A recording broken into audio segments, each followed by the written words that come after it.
This is for informational purposes only and not legal advice.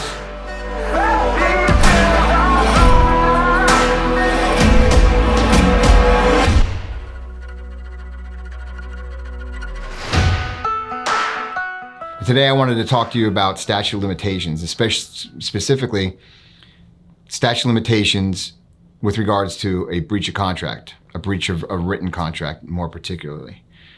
In Florida, there's a 5-year statute of limitations. Now, what is a statute of limitations? Well, it's an actual Florida statute that provides the time period where you can bring a claim for something like a breach of contract. So you have the full 5 years to bring to the court your grievance. And if you don't, you're out of gas. You lose your claim.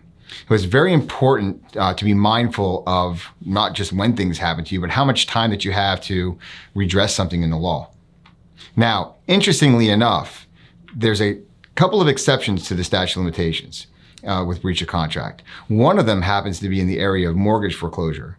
Back in 2016, the Florida Supreme Court had before it the question of whether a statute of limitation applied to a mortgage in Florida, more or less.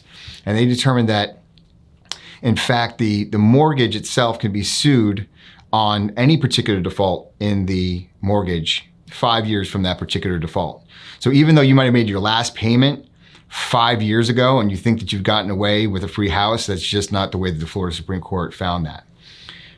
But again, it's important to remember that if you don't file a claim within this 5-year time period of a breach of contract, you no longer have a claim.